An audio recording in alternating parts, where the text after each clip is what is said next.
cordial saludo a todos nuestros estudiantes, familiares y padres y profesores también que nos acompañan en este recorrido por la historia contemporánea. En la clase anterior estuvimos haciendo un análisis de cómo Estados Unidos había salido de la Primera Guerra Mundial y cuál era la política que había llevado el presidente Franklin Delano Roosevelt para sacar al país de la crisis económica en que se encontraba sumido. Fíjense que cuando estudiamos la Primera Guerra Mundial veíamos que era Alemania una de las principales potencias que había salido más afectada en este conflicto bélico. En la clase de hoy vamos a estar haciendo un recorrido de cómo Alemania va a salir de dicha crisis y cómo Alemania va a volverse a poner en el mapa universal como una de las principales potencias. Por eso que les invito a copiar el tema de nuestra clase de hoy.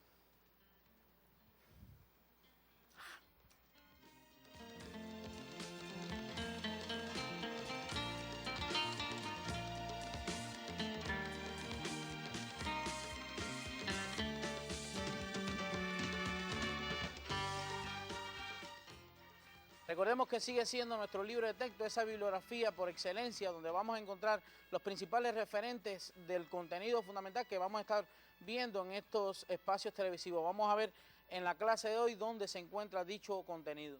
El encuentro televisivo del día de hoy se encuentra en las páginas de la 49 a la 60.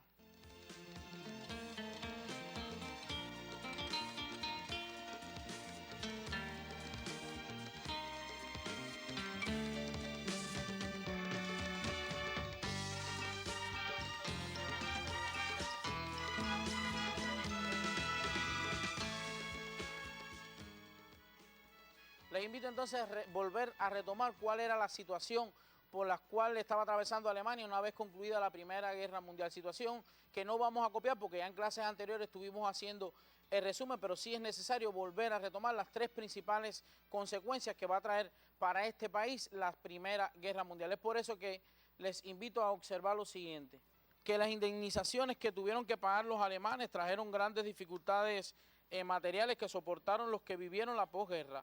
Además, repercutió desfavorablemente sobre su economía. Zonas industriales arrasadas y la industria y la agricultura se encontraban en una total crisis.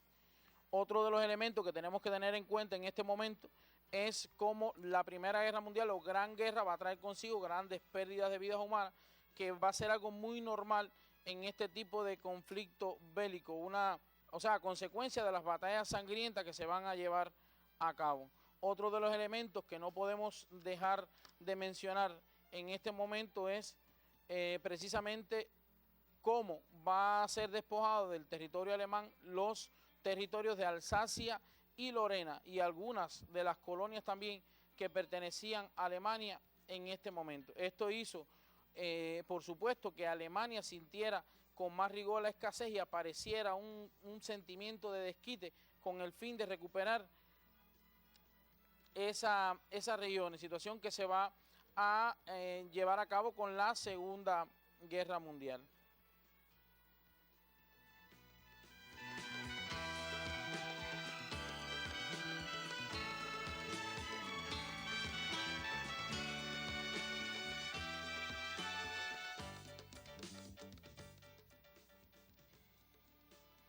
Realmente la situación que va a vivir Alemania después de esta Primera Guerra Mundial es muy significativa, y es necesario volver a retomar, volver a ver cuál va a ser esa situación económica, no solamente desde el punto de vista económico, sino social. Nosotros hemos hecho una periodización que nos ayuda a comprender dicha situación. Es por eso que vamos a observar en las siguientes diapositivas cuál va a ser esta situación. En esta primera etapa, de 1918 a 1923, podemos ver en la página 50 cómo explica muy bien cómo a partir del 18 hubo una crisis de posguerra en la que la economía se vio prácticamente paralizada y donde se van a incrementar considerablemente los males sociales. También van a escasear los alimentos y las medicinas. Todo esto se ve bien clarito en su libro de texto, pero en este contexto podemos valorar valorarlo como un periodo de auge revolucionario, como resultado de las contradicciones sociales generadas por el capitalismo y la influencia que va a tener la Revolución Socialista de Octubre, que ya nosotros estuvimos viendo en clases anteriores. Suceden huelgas y diferentes manifestaciones callejeras, pero lo más significativo en este periodo va a ser lo ocurrido en noviembre de 1918, que va a desencadenar lo que se conoce como la Revolución de Noviembre, y sobre este aspecto tan importante puedes abordar también en tu libro de texto. En enero de ese 1919 se funda el Partido Comunista de Alemania. Algo muy importante en esta etapa y que no podemos dejar de mencionar es el surgimiento de otro partido con un extremo nacionalismo y que se autodenominaba el Partido Obrero Nacional Socialista, o como se conoce comúnmente, el Partido Nazi. Dicho partido va a estar dirigido por un cabecilla reaccionario que nosotros en la historia universal conocemos como Adolfo Hitler. Una personalidad que cuando nosotros analizamos su vida, su trascendencia, su vida política, va a ser una persona que va a trascender desde un simple soldado hasta convertirse en un líder del partido nazi, canciller de Alemania y posteriormente en el Führer de Alemania. Con este nombre engañoso pretendían confundir a las masas y establecer el poder, o sea, el nombre del Partido Obrero Nacional Socialista. Este partido utilizaba, como bien se ve en la imagen, la suástica como un símbolo, la cual era una cruz cuyos brazos están doblados en ángulo recto y sería el símbolo de esa ideología y que gobernaría Alemania a partir de 1933 hasta 1945. Esta dictadura, como ya habíamos mencionado anteriormente, va a estar encabezada por Adolfo Hitler.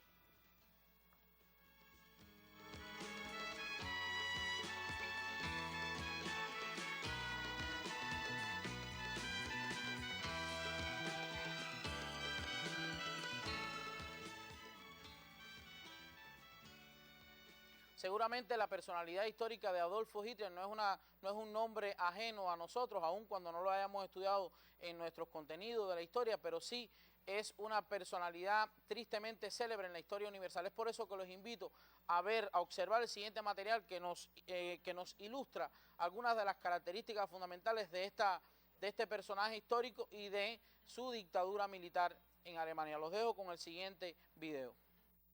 La policía conocía a Adolfo Hitler ya desde el año 12. Esa es su ficha policíaca. Hijo de un pequeño funcionario, pintor fracasado, fue cabo durante la Primera Guerra Mundial y después de la guerra se convirtió en agente confidencial de la Reichswehr.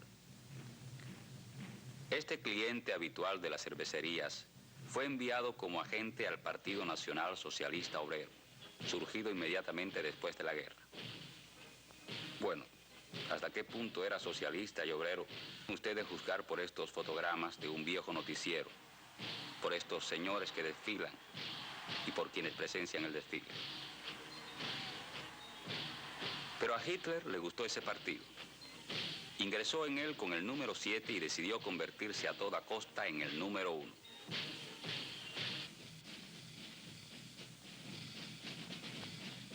Pequeño burgués hasta la médula, comprendía perfectamente el espíritu del pequeño burgués. Era un hábil demagogo. Pronto se convirtió en el primer orador del partido y luego en Führer de ese partido nazi.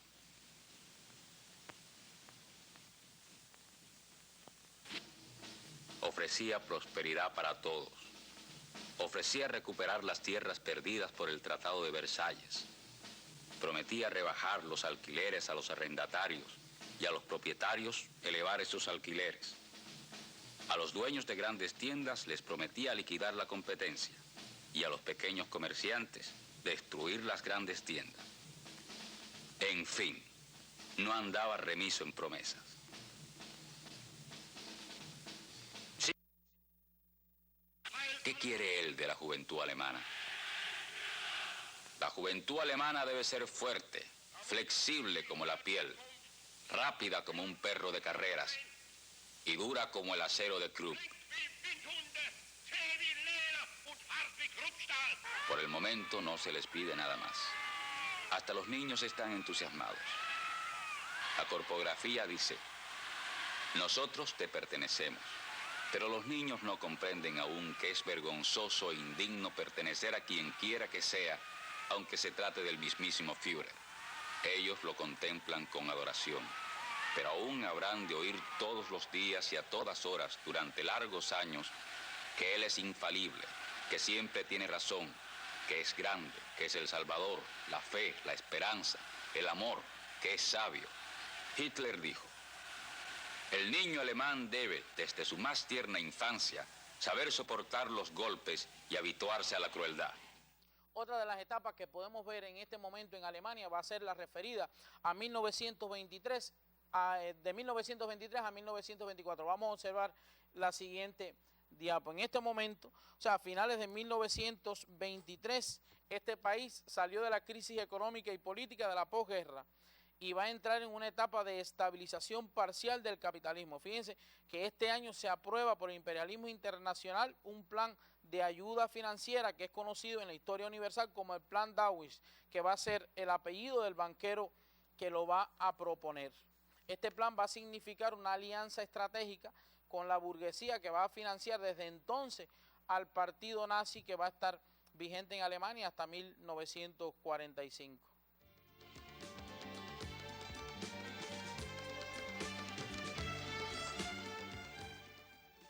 Por la importancia histórica que va a tener este plan Dawes y por la trascendencia que va a tener para la historia de Alemania y para los acontecimientos que vienen a continuación, es por eso que nosotros les invitamos a copiar el segundo estudio individual que nos ayuda a profundizar desde nuestro libro de texto en qué consistió dicho tratado, dicho plan. Vamos a copiar la siguiente diapositiva.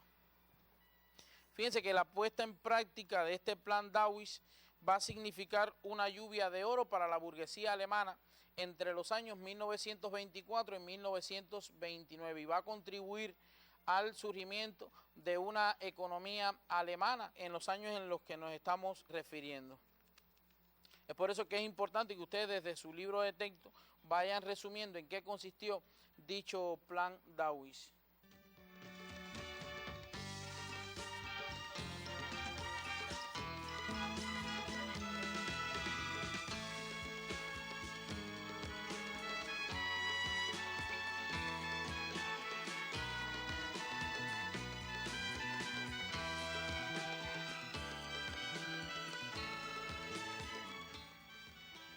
Fíjense que la puesta en práctica del plan Dawes significó una lluvia de oro para la burguesía alemana entre los años 1924 y 1929 y esta va a contribuir al surgimiento de la economía alemana recibiendo empréstitos millonarios. Todo esto tuvo un condicionado boom económico que va a alcanzar a Alemania en este momento. En estos años va a vivir Alemania y en Europa de manera general un periodo de cierta calma social y una disminución de la lucha de clase. Es esa la característica fundamental en este periodo de 1924 a 1929.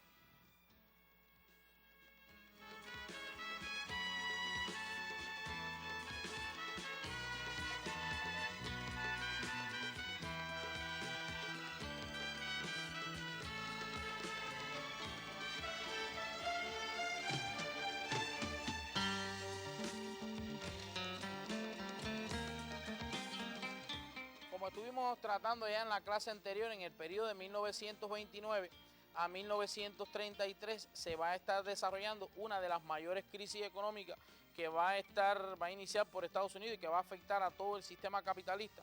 Y Alemania no va a estar ajena a esta situación. Las capas más desposeídas de la población, que van a ser los obreros, son los que van a sentir más los efectos de esta crisis. Nuevamente el proletariado alemán va a salir a las calles a protestar por la precaria situación en que vivía y lo van a realizar mediante manifestaciones que, aunque no van a resolver el problema, sí demuestran que existe en Alemania en este momento un movimiento revolucionario. Esta situación que va a vivir Alemania en este momento fue creando las condiciones para el establecimiento del fascismo, no solo en Alemania, sino en otros países del continente europeo. Aquí en el esquema que está en pantalla se refleja muy bien, se resume muy bien cómo la crisis económica de 1929 a 1933 trae como consecuencia inmediata el establecimiento del régimen fascista en Alemania, que es el país que estamos analizando en el encuentro de la clase de hoy.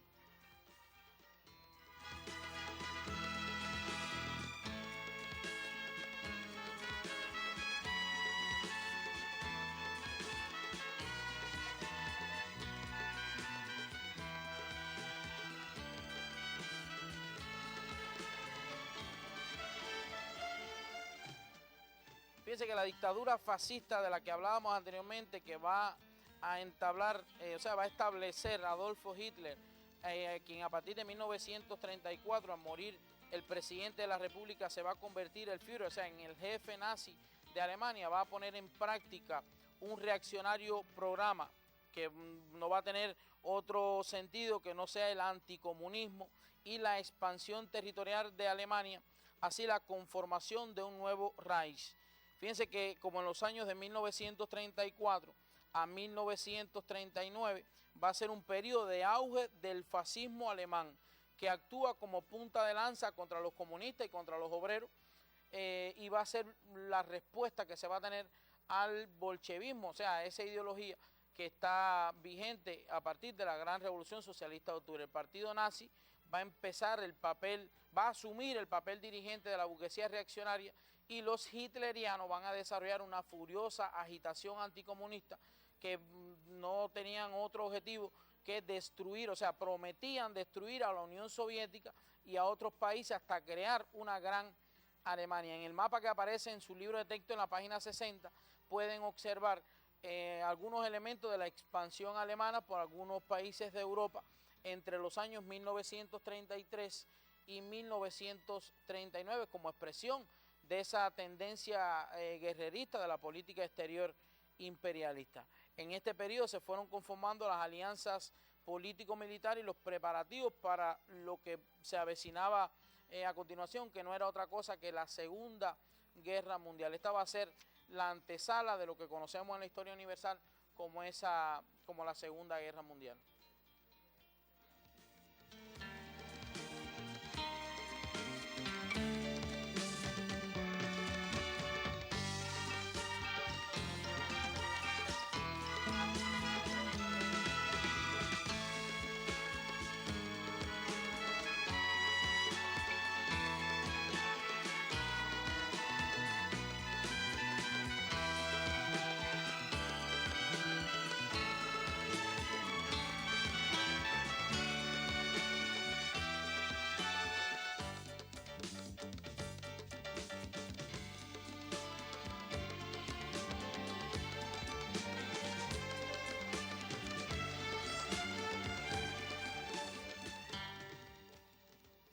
En este momento van a ser muchos los militantes del partido que van a hacerle frente a la situación existente en Alemania en este momento, van a arriesgar incluso su vida para intentar cambiar la situación existente dentro del país. Vamos a tomar la nota de cuáles van a ser los principales dirigentes del Partido Comunista en este momento, el Partido Comunista de Alemania, que van a dar su vida por la causa alemana. Vamos a ver la siguiente diapositiva.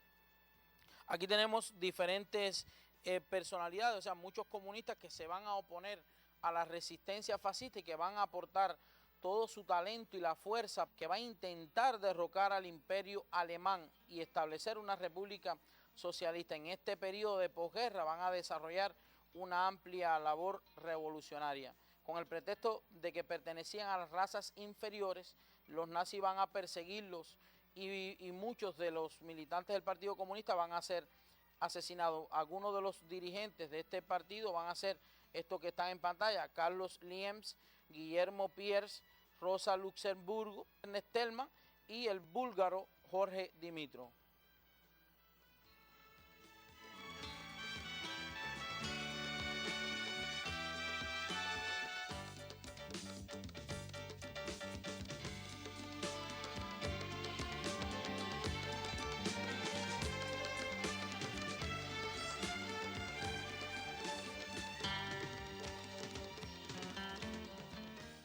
Una de las características fundamentales que va a tener el fascismo alemán va a ser precisamente esa teoría de la superioridad racial. El régimen fascista va a convencer a las masas, populares dentro de Alemania que van a ser una raza superior. Para los alemanes solamente existían dos razas, como bien se explica en su libro de texto: una raza superior, que era la conocida como la raza aria, donde por supuesto estaban incluidos los alemanes, y una raza inferior donde estaban incluidos el resto de los países, el resto de los pueblos del mundo. Es por eso que bajo ese concepto se va a justificar una expansión alemana hacia diferentes países que van a estar en los alrededores de la Alemania nazi. Yo les invito a observar el siguiente material que nos caracteriza, nos ayuda a caracterizar un poco más, a ilustrar cómo era este régimen fascista en Alemania. Así que los dejo con el siguiente material. Realmente estos años de 1918 a 1939 serían de los años más tristes dentro de la historia de Alemania, porque va a ser la antesala de lo que nosotros, como decía anteriormente, conocemos como la Segunda Guerra Mundial, y que va a ser uno de los elementos que vamos a estar trabajando en encuentros posteriores.